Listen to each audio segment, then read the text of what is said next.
Hello, my name is Rob and welcome to this Need to Know video about the headliners of Download Festival 2023. If you're going to the festival and you maybe don't know too much about one of the headliners, then this video is for you. I'm going to go through a little bit about each of the bands, a little bit about their history, some fun facts, and then 3 song recommendations to give you an idea of the kind of music they play.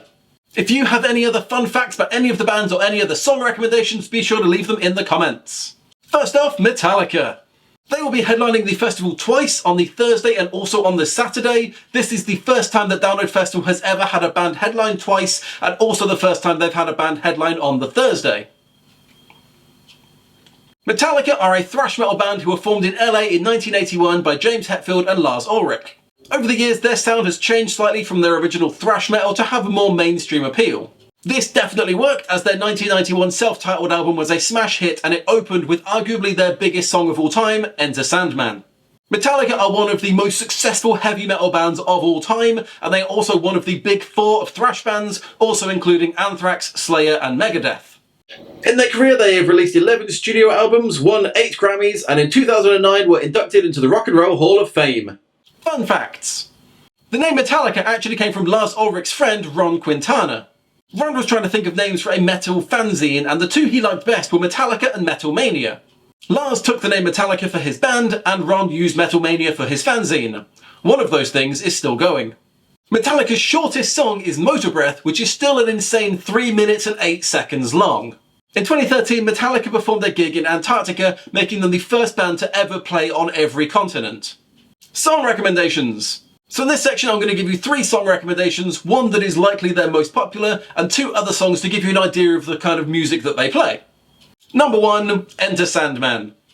I mean, I had to, didn't I? It's their biggest song ever. And that is for good reason, because it's a fantastic song. It's thrash metal, but it's accessible. It's only kind of got the one riff, it's really easy to listen to, it's great to headbang to, and everybody knows the lyrics.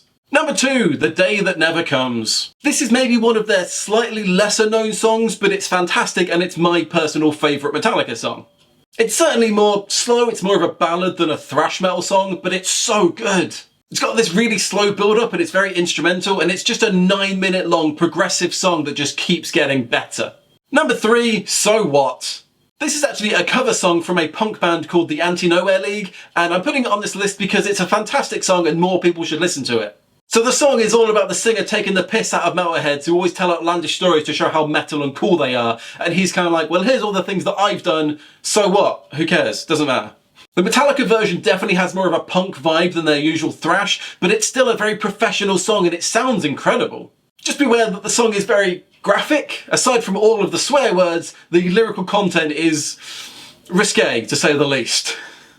Bring Me the Horizon. They will be headlining the festival on the Friday, and this is the first time that Bring Me the Horizon have ever headlined Download Festival, although they have performed at the festival 5 times before. History. Bring Me the Horizon are an English rock band who formed in Sheffield in 2004. Rock is a very vague term though, but it's very difficult to define this band through one genre. They have been metalcore and deathcore, but they've also included elements from electronica, pop and classical. The original lineup of the band was Ollie Sykes, Lee Malia, Curtis Ward, Matt Kean and Matt Nicholas. The band released their debut album Count Your Blessings in 2006, and that year they won the Best British Newcomer at the Kerrang Music Awards. Fun facts. Among others, Bring Me the Horizon lists Metallica as one of their major influences. The band name is a reference to Pirates of the Caribbean, as it is a quote from Jack Sparrow. Ollie Sykes has his own clothing brand, Drop Dead. I'm guessing he wanted to call it Drop Dead Gorgeous, but he didn't want to be sued by Republica.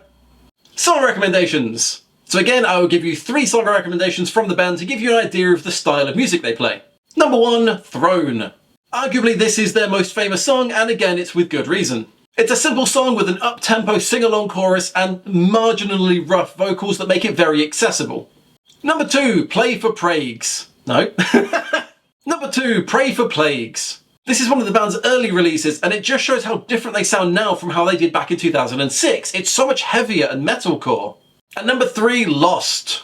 Hot off the press and just in time for Download Festival, Bring Me the Horizon have released a new single in 2023, Lost. This is more of a pop rock song than anything, but it's still very enjoyable, and the chorus definitely moves more into heavy metal territory, even though the tempo is still very upbeat. And the music video is very gory, but in a kind of slapstick comedy way. I'm not sure it's meant to be, but it's very fun. Slipknot.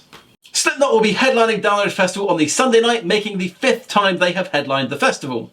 This will put them equal with Iron Maiden and now Metallica for the most number of times a band has headlined the festival, with each of them having 5 times. History. Slipknot are a heavy metal band who were formed in Iowa in 1995 by Sean Crahan and Paul Gray. Anders Karlsefni, Donnie Steele, Josh Brainerd and Joey Jordison later joined the band, making the first official lineup. Corey Taylor didn't actually join the band until 1997. In their career, they have released 7 studio albums, won a Grammy, and in 2020 they won the NME Award for Best Band in the World.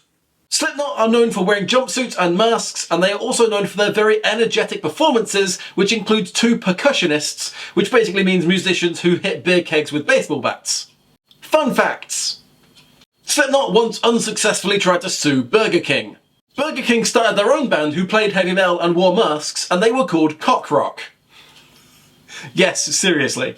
Slipknot then tried to file a lawsuit saying that Burger King was stealing their image, but Burger King pointed out that there are lots of bands who play heavy metal and wear masks. Slipknot don't have the copyright on that idea. The lawsuit was then later dropped. The music video for the song Duality was filmed inside a fan's home. A fan convinced his parents to let Slipknot film a video there under the condition that they don't cause too much damage.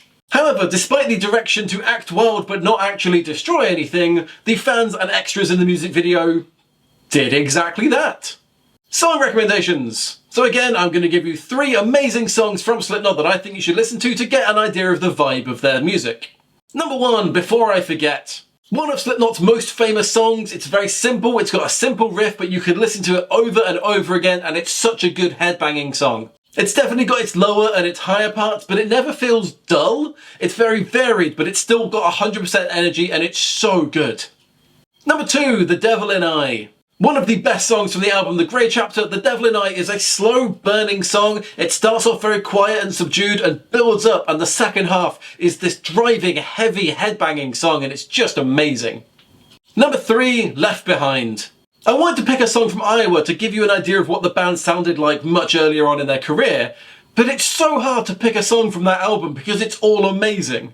That album has got Heretic Anthem, People Equal Shit, My Plague. It's such a good album, but I had to pick one, so I'm picking Left Behind. The instrumental sections are complex and interesting. The chorus is so singable. Seriously, Slipknot do really good choruses. The song emphasises just how good Corey Taylor's vocals can be. The clean and the rough parts sound so good. It is a great song, but seriously, just listen to the entire album. You will not be disappointed. And that is everything I think you need to know about the headliners of Download Festival 2023. If you know any other fun facts about the bands or have any other song recommendations, let me know in the comments. Thanks so much for watching this far, if you got this far. If you did like this video, please do click like and subscribe. It really helps me out, and it means that you get to see my festival videos as they come out. Otherwise, my name is Rob, and thank you for watching.